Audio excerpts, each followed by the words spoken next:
ठीक है। और मैं अब आपके जी साथ, मैम, अटेंडेंस मार्क हो जाएगी। चलो ठीक है, मैं स्क्रीन शेयर आपके साथ करूँगी। ठीक है, वो आप ठहरें।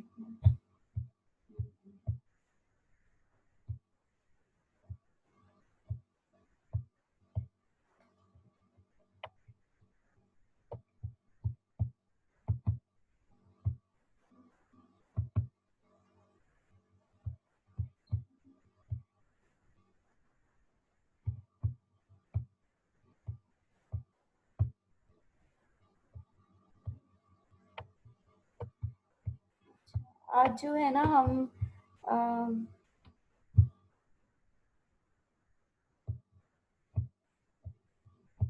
लाइट का जो चैप्टर है ना, लाइट एज इकोलॉजिकल फैक्टर, ठीक है, ये हम पढ़ेंगे। और इसमें आप बेशक अपनी साथ बुक्स भी खोल लें। और ये स्क्रीन पे आ रहा है नजर आपको?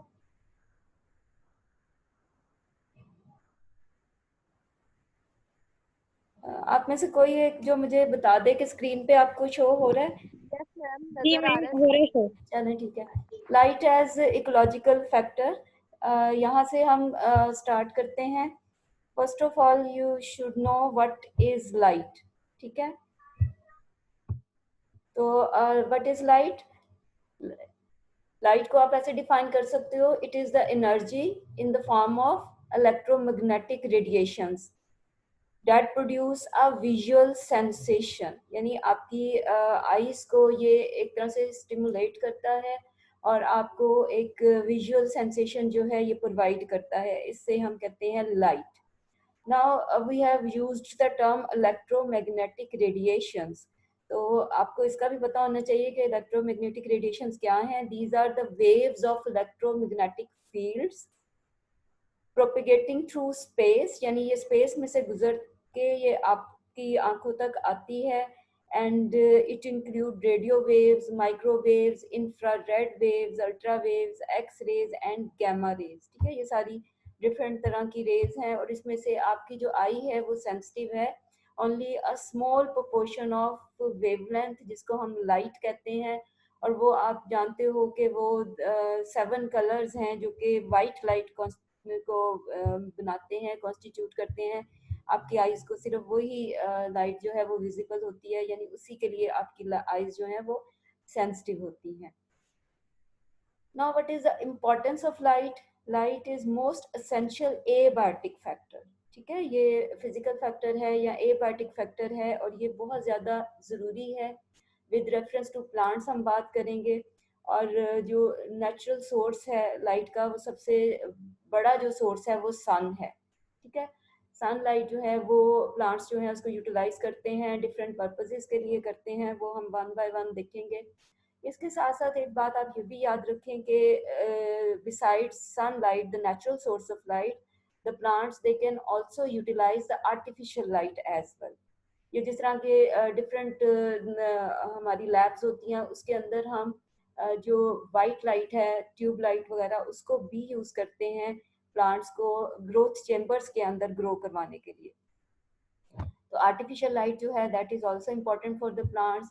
then important role in the plant life, they perform different functions, photoperiodism है, photosynthesis है, all that they provide energy to maintain life। हमारे planet अर्थ पे जो भी लाइफ एग्जिस्ट करती है वो किस वजह से है? वो लाइट की वजह से और उसकी प्रॉपर इंटेंसिटी की वजह से है कि लाइफ जो है वो हमारे planet पे एग्जिस्ट करती है। then plants के अंदर the pigment which is involved in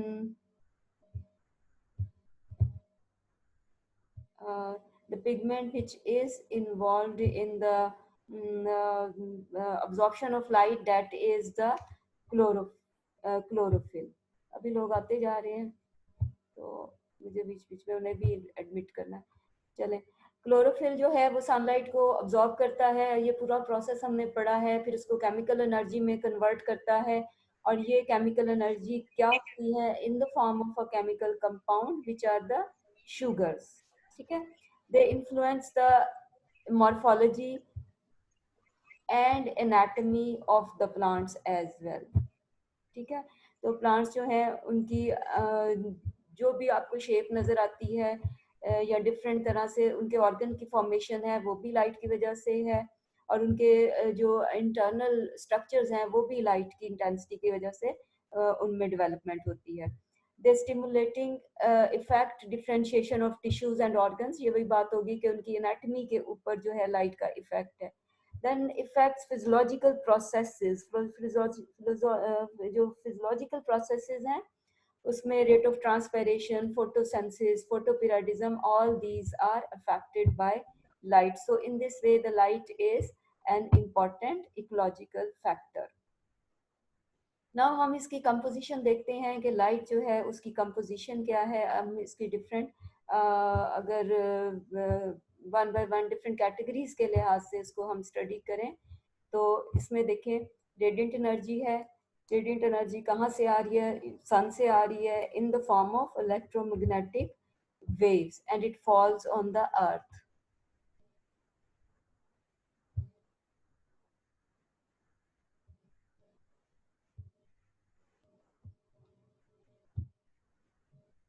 और लोग आगे हैं, ठीक है, okay. So it is in the form of electromagnetic waves which fall on the surface of the earth and this vary in length from, यानी इसकी जो wavelength है वो vary करती है 290 मिलीमाइक्रोन से लेके 500 मिलीमाइक्रोन्स तक, ठीक है। ये इसको मैं सेट कर दूं। wavelength between 400 to 750 मिलीमाइक्रोन्स, ये है पूरी range.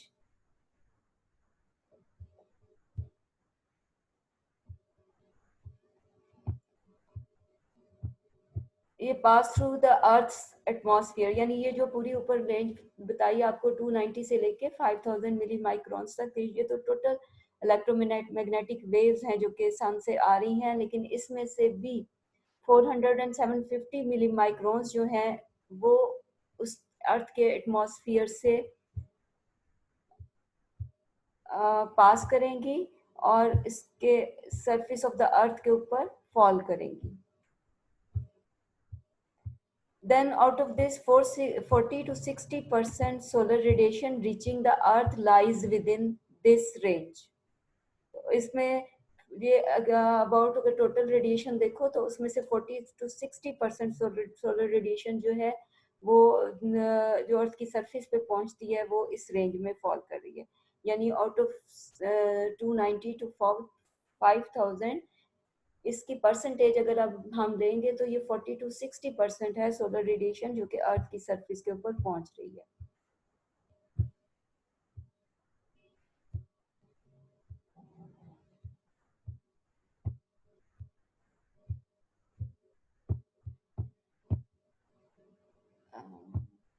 Now next the visible spectrum. Visible spectrum यानी वो स्पेक्ट्रम ये कॉन्स्टिट्यूट करता है जो कि आपकी आईज को विजिबल है, यानी आपके लिए सेंसेशन ऑफ विजन प्रोड्यूस करता है। सनलाइट जब आप, ये वाइट लाइट है जो कि आपको सेंसेशन ऑफ विजन देता है। ये आप जानते हैं कि जब हम सनलाइट को पास करते हैं थ्रू अ प्रिज्म तो ये डिस्पर्स हो जाती है इनटू 7 कलर्स। ये 7 कलर्स जो हैं ये डिपिक्ट करते हैं 7 डिफरेंट वेवलेंथ्स को, ठीक है। और उसमें आप रेड, ये जो प्रिज्म आपको शो करेगा, रेड है, ऑरेंज है, yellow, green, blue and violet, these and they each this color it exhibit its own wavelength. All these colors they make visible spectrum of light that affect physiological processes of plants. For example, photosynthesis, the major जो plant का process जो है इस light से effect होता है वो photosynthesis है। और फिर जब हमने फोटोसिंथेसिस का चैप्टर पढ़ लिया तो हम जानते हैं कि इसमें से भी सबसे ज्यादा इफेक्टिव कौन सी लाइट है, वो है ब्लू एंड रेड लाइट जो कि फोटोसिंथेसिस के लिए इफेक्टिव है।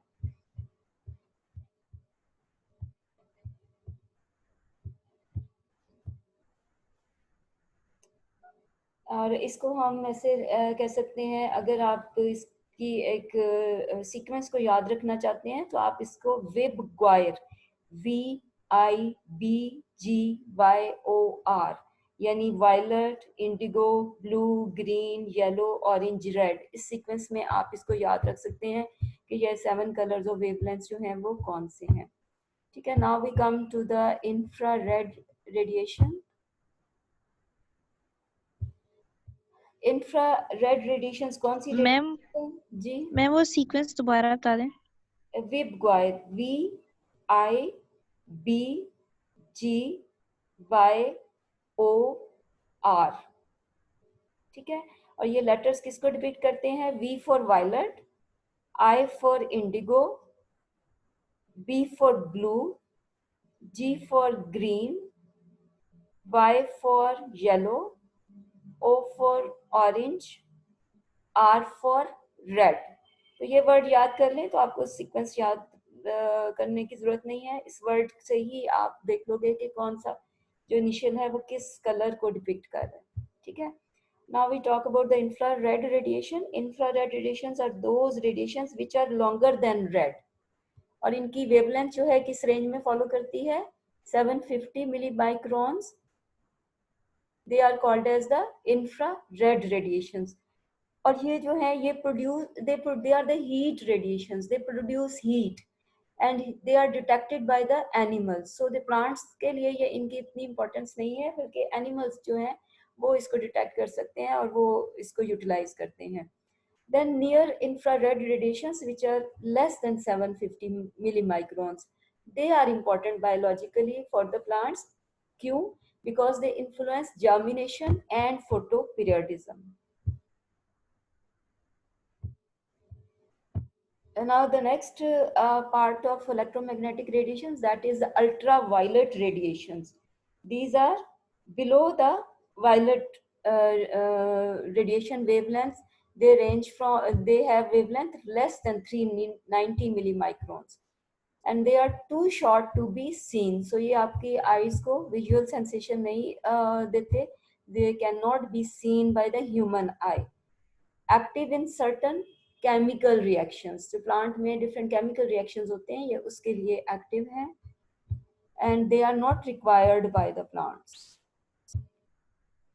ठीक है, अल्ट्रावायलेट जो रेडिएशंस है ये ज्यादातर ये जो आपके इंसेक्ट्स वगैरह हैं ये वो इसको विजुलाइज कर सकते हैं, ये प्लांट्स जो हैं उनके लिए नहीं है। ये केमिकल रिएक्शन कुछ दूसरे ऑर्गेनिजम्स के को मेडिएट करते हैं।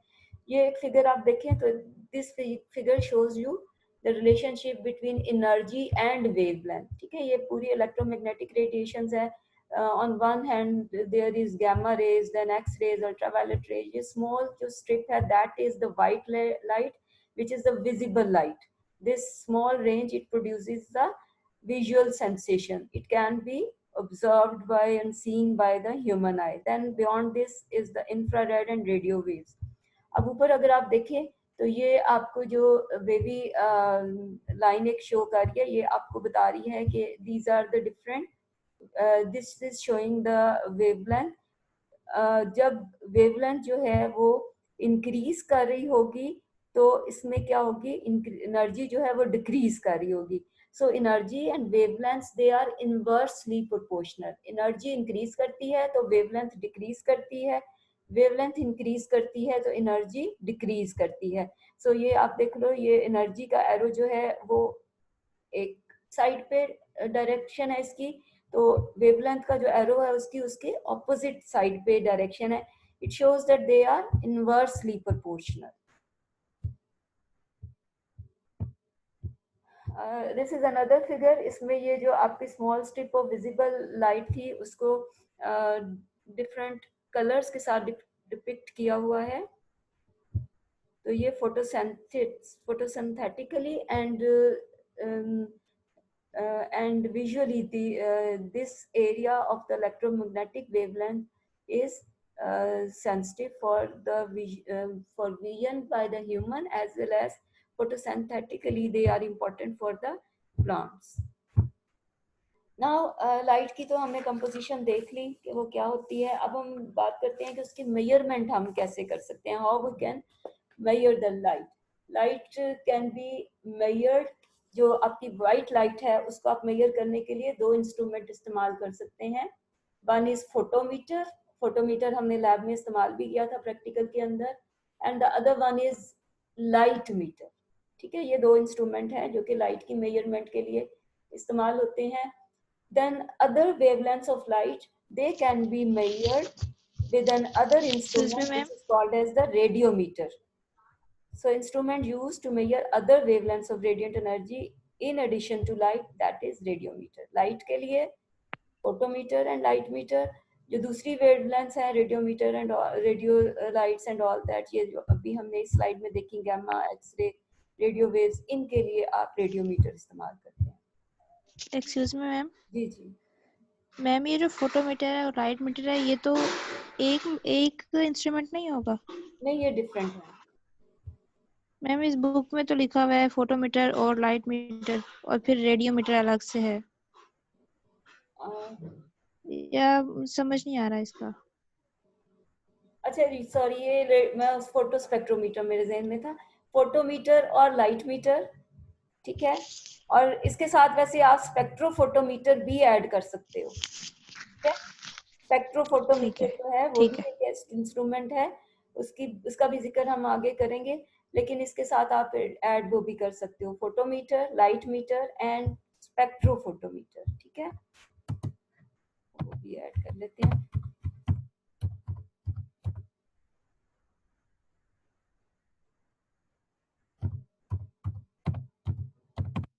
इसमें हम राइट. सो अब लाइट मेजरमेंट के लिए फोटोमीटर और light metre as and the other one is spectrophotometer, while radiometer is an instrument for measurement of other wavelengths of light. ठीक है. अच्छा जी. Now the units of measurement of light. Light को measurement के लिए हम कौन कौन से यूनिट्स जो हैं उसका इस्तेमाल कर सकते हैं. When we talk about in terms of energy, तो हम जो यूनिट इस्तेमाल करेंगे that is gram calories. when we talk about light in terms of intensity, तो उसके लिए यूनिट है लक्स. इसको हम एब्रीवेट करते हैं एल, कैपिटल एल. और metre candle abbreviated at MC. ठीक है. लक्स और मीटर कैंडल को डिफाइन हम कैसे करेंगे. It is the amount of light received at a distance of 1 metre from a standard candle. यानी ये स्टैंडर्ड कैंडल जो है इसकी भी एक डेफिनेट लेंथ होगी. तो इससे जितना की लाइट इंटेंसिटी है, यानी कितनी इंटेंस लाइट जो है वो रिसीव हो रही है at a distance of 1 metre. The light intensity at 1 foot from a standard candle is called the foot candle. ठीक है. Another unit, it is abbreviated as FC, foot candle, and 1 foot candle is equal to 10.764 lux. And world over scientist का ये एक इस पे agreement है कि lux is considered as the standard international unit for expressing light intensity. ठीक है, so ये मॉडर्न यूनिट है और इसी को लक्स को हम यूज करते हैं इंस्टेड ऑफ मीटर कैंडल और foot candle. Light energy can be expressed as lux seconds or lux hours. So to be more precise, आप lux seconds भी कह सकते हो और lux hour भी कह सकते हो, depending upon कि आप कितनी ड्यूरेशन ले रहे हैं. Now the methods of measurement, कैसे हम लाइट इंटेंसिटी की मेजरमेंट करेंगे. उसके लिए हमारे पास डिफरेंट मेथड्स हैं. रेडियोमीटर है, स्पेक्ट्रोफोटोमीटर एक इंस्ट्रूमेंट है, फोटो इलेक्ट्रिक सेल्स हैं, फोटोकेमिकल मेथड है और साची डिस्क मेथड है. ठीक है, इसकी थोड़ी थोड़ी सी हम देख लेते हैं. Radiometer it is an instrument. ये किस तरह का इंस्ट्रूमेंट है. एक सिंपल रेडियोमीटर को अगर हम देखें तो इट कंसिस्ट ऑफ 2 थर्मोमीटर्स. ठीक है, ये 2 थर्मोमीटर्स जो हैं ये सील्ड हुए होते हैं inside N evacuated glass tube, यानी ऐसी ग्लास ट्यूब जिसमें से आपने एयर जो है रिमूव कर दी होती है, उसमें वैक्यूम होता है. तो उसके अंदर ये दोनों थर्मोमीटर्स जो हैं ये सील्ड होते हैं.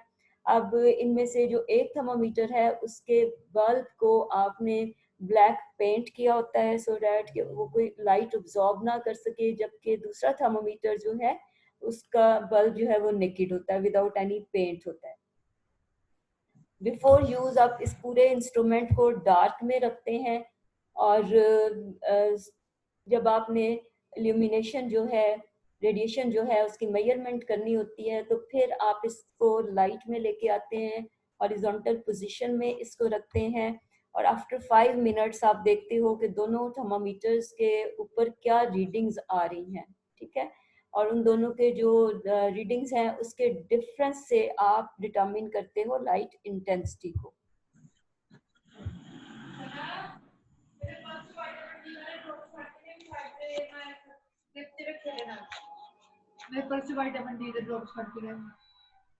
अच्छा, देन कम्स द स्पेक्ट्रोफोटोमीटर। लेकिन ये जो रेडियोमीटर है ना, ये सेंसिटिव है for longer wavelengths, and photosynthesis के प्रोसेस को स्टडी करने के लिए आप इसको इस्तेमाल कर सकते हैं। Then comes the spectrophotometer, it is another instrument, it is used to measure light energy of different wavelengths of the spectrum. और इसमें आप for example chlorophyll A, chlorophyll B, xanthophyll, carotenes वगैरह, इनकी एब्जॉर्प्शन को स्टडी कर सकते हो और उससे लाइट इंटेंसिटी डिटरमिन कर सकते हैं। और ये स्पेक्ट्रोफोटोमीटर जो है ये एक पोर्टेबल इंस्ट्रूमेंट है, एक जगह से दूसरी जगह आप इसको ले जा सकते हो। थोड़ा ये एक्सपेंसिव इंस्ट्रूमेंट है, ठीक है। Then comes the photo electric cells. Photoelectric cells, it is also a sensitive portable instrument. ये लाइट इंटेंसिटी को डायरेक्टली मेजर करता है, आपको एक्यूरेट रीडिंग्स और एब्सोल्यूट वैल्यूज जो हैं लाइट इंटेंसिटी की प्रोवाइड करता है, और इसको आप अंडर वाटर भी यूज कर सकते हैं, ठीक है। सो फोटो इलेक्ट्रिक सेल के एक एडिशनल आपके पास इक्वालिटी है कि it can also be use under water, और ये एक वाटर टाइट सेल के अंदर ये इंस्ट्रूमेंट जो है ये it is present, and sensitivity of the cell is affected by light intensity and temperature. So this instrument is sensitive for intensity as well as for temperature, and इसमें आप blue, it is sensitive for blue, violet, ultraviolet rays. Photoelectric cells are used to measure effect of light intensity on structure and function other than photosynthesis. तो photosynthesis के अलावा ये वो light intensities जो कि plant के स्ट्रक्चर और function को अफेक्ट करती हैं उनको भी आप मेजर कर सकते हो। Then comes the photochemical method. The fourth method, this method is suitable for measuring the effect of light over a longer period of time, ठीक है। कि एक लंबे अरसे में अगर आपने डिटरमिन करना है कि किस तरह से लाइट इंटेंसिटी जो है वो डिफरेंट सॉल्यूशंस को आवाज कट कट के आ रही है अफेक्ट करती है, तो आप इस इंस्ट्रूमेंट को इस्तेमाल करते हैं जो कि दिखता है कि किस तरह with the passage of time उस पर्टिकुलर सॉल्यूशन में जिसमें कि आपने लाइट इंटेंसिटी का इफेक्ट देखना है चेंजेस आती हैं, ठीक है। सो ये जो है ये it is more sensitive to ultra violet light than the white light. The fifth one is साची डिस्क। ये वाला मेथड अमूमन आपको एग्जाम में पूछ लिया जाता है। इसमें आप मेजर करते हो लाइट की पेनिट्रेशन थ्रू वाटर, और ये बात याद रखें, the more clearer the water is the more will be the light penetration in the water. जितना ज्यादा पानी साफ होगा उतनी ज्यादा उसमें लाइट की पेनिट्रेशन डीपर होगी, जितना पानी गदला होगा उतनी कम उसके अंदर लाइट की पेनिट्रेशन होगी, ठीक है। सो इसमें आप क्या करते हैं, लाइट की पेनिट्रेशन वाटर में मेजर करने के लिए आप एक वाइट कलर की डिस्क होती है जो कि अबाउट 20 सेंटीमीटर डायमीटर में होती है, उसको आप हॉरिजॉन्टली नीचे की तरफ पानी में you lower it into the water horizontally vertically sorry, and then you see the point where the disc disappear, ठीक है। आप वो पॉइंट नोट कर लेते हो, वो कह लो डिस्टेंस नोट कर लेते हैं जिसमें ये डिस्क जो है वो डिसअपीयर हो जाती है, और then you again pull the disc upward, और वो पॉइंट आप या वो लेंथ आप नोट कर लेते हो जिसपे कि ये डिस्क रीअपीयर हो जाती है, ठीक है। तो इस तरह से आप ये इसकी रीडिंग लेती हैं, the depth is recorded, then the disc is raised until it appears and depth is again recorded. दोनों दफा आपने वो डेप्थ जो है उसको रिकॉर्ड करना है, और the mean of these readings is taken as a measurement of light penetration. दोनों का आप मीन लोगे तो वो आपको लाइट पेनिट्रेशन बता देगा कि कितनी डेप्थ तक हो रही है। मैम जी बुक में लिखा हुआ है कि वर्टिकल नहीं है, हॉरिजॉन्टल लिखा हुआ है बुक में। नहीं, ये वर्टिकल होगा ना, पानी में तो आप नीचे की तरफ, बुक में मिस्टेक्स हो सकती हैं, हॉरिजॉन्टल नहीं होगा, ये वर्टिकल होगा, ठीक है। ओके पानी में कोई चीज नीचे जाएगी तो वर्टिकली जाएगी ना, यस ठीक है मैम। ना। ओके अच्छा, वेरिएशन इन लाइट इंटेंसिटी। अब ये देखिए, लाइट जो है वेरीज इन इंटेंसिटी, ड्यूरेशन कितनी देर तक रहती है, कितनी तेज है या कितनी लो इंटेंसिटी की है, और उसकी क्वालिटी क्या है। इस लिहाज से लाइट के अंदर वेरिएशंस आती हैं, ठीक है। और हम जो लाइट की वेरिएशन देखेंगे, this is important for the plant ecologically, ठीक है। वेरिएशन जो है ये प्लांट के लिए इकोलॉजिकली इम्पॉर्टेंट है। Intensity of light is exhibited in terms of spatial and temporal variation. Spatial का मतलब क्या है, from place to place light intensity जो है वो differ करेगी, और temporal का मतलब है from time to time light की intensity जो है वो उसमें variation आएगी, ठीक है। अब ये किस तरह से है हम देखते हैं।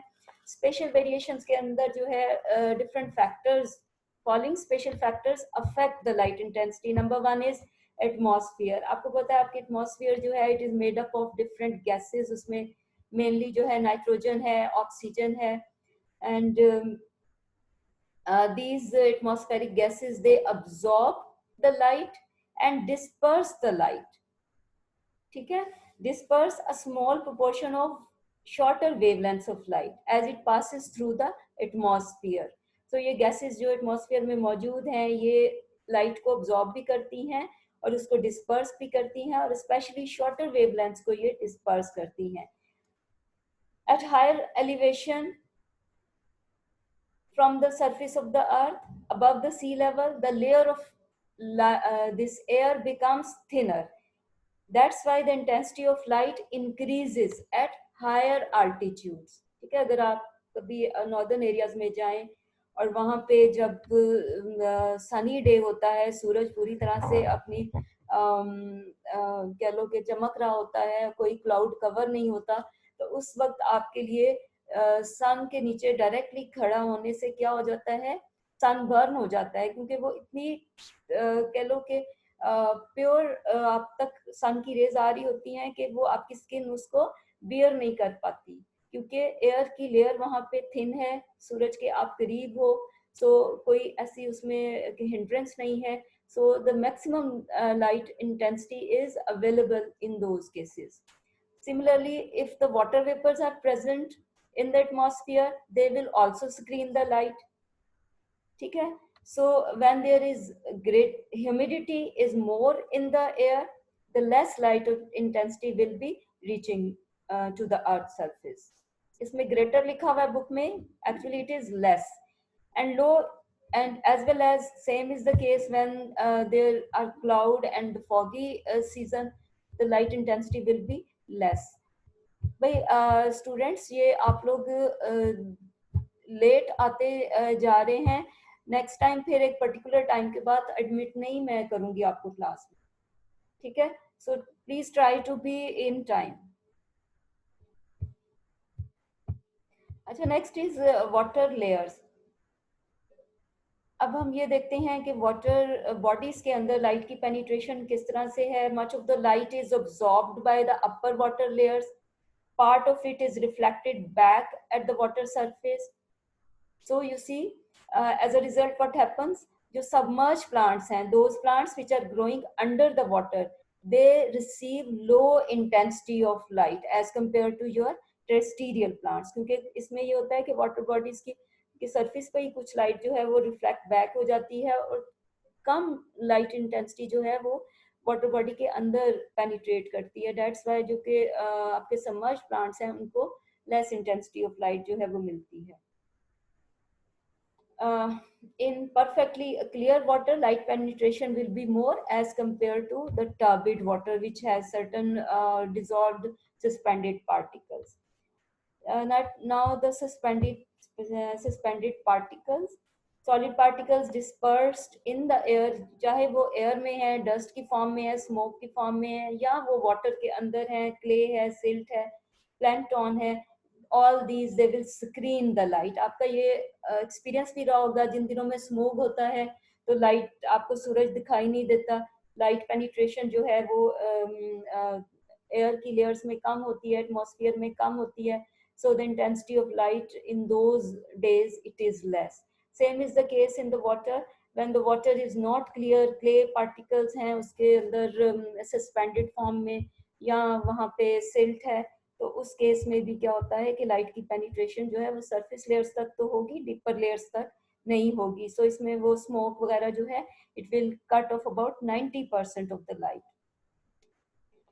And now the smoke particles which accumulate on the photosynthetic surfaces and cut down the light penetration to the chloroplast. इसीलिए जब आपके जो प्लांट्स जो हैं उसके ऊपर जो डस्ट की लेयर्स जब आ जाती है तो उनकी फोटोसिंथेसिस जो है वो भी इफेक्ट होती है. इसलिए हम अक्सर अपने प्लांट्स के ऊपर पानी जो है वो स्प्रिंकल करते हैं, शावर करते हैं, so that they are the dust particles they are washed out and the photosynthesis, the rate of photosynthesis is increased. Layers of vegetation. Canopy reduces the penetration of light. The maximum light, ये हम इंशाल्लाह 6th semester में ये practical करेंगे lux meter के साथ. उसमें हम कैनोपी पे मेजर करेंगे लाइट इंटेंसिटी को, और at the below the canopy यानी उसकी स्टेम के करीब देखेंगे लाइट इंटेंसिटी, तो आप उसमें देखोगे ड्रास्टिक डिफरेंस है. At the canopy there will be the maximum intensity of light, and when you will measure the light at the below the canopy layer, that is near the stem of the plant, then you will see that the light intensity is very much reduced. So the layers of vegetation, they also affect the light intensity which is reaching at the upper surface of the plant, and but the light is reaching below the surface, below the canopy near the ground level. The other thing which is associated with spatial variation in light intensity, that is topography and latitude. Topography क्या है? Topography is the that how is the earth surface? Is it is a leveled plane, or there are certain mountains on the earth surface, or what type of earth surface is that is called as the topography. And latitude is the distance from the equator, that is called as the latitude. So light with topography and latitude, the light intensity, it varies. The direction and slope of the land surface causes variation in intensity and daily duration of light. On steep poleward slopes, yani which are away from the equator, facing the pole, sunlight lacks at noon and intensity of light is weak.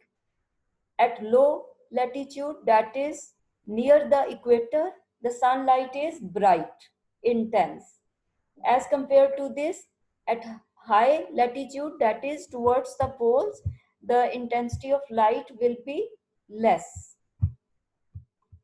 Temporal variation in light intensity, that is what are the changes in the light intensity with respect to the time. कैसे light की intensity में changes आती है, उसमें आप देखो the light intensity decreases at sunrise. इन वक्तों में जो मैं बोलने लगी हूँ लाइट की इंटेंसिटी कम होगी. सनराइज के वक्त, क्योंकि अभी सूरज जो है it is at the horizon, so the light intensity will be early in the morning, light intensity will be less. At the time of sunset, same, the light intensity will be less, and during the winter the light intensity will be less. That's why आप easily मजे से धूप में बैठते हैं, क्योंकि light intensity कम होती है, हीट उससे एसोसिएटेड जो है वो कम आपको फील होती है. So you enjoy the sitting in the sunlight during the winter. और ये क्यों है, क्यों लाइट इंटेंसिटी कम है? Because in these times, at sunset, at sunrise, and during the winter, the sun rays, they have to travel the longer distance through the atmosphere in order to reach to a particular place या एक person जिसकी हम बात कर रहे हैं उस तक आने में the sun rays जो है वो ज़्यादा distance जो है वो travel करती है.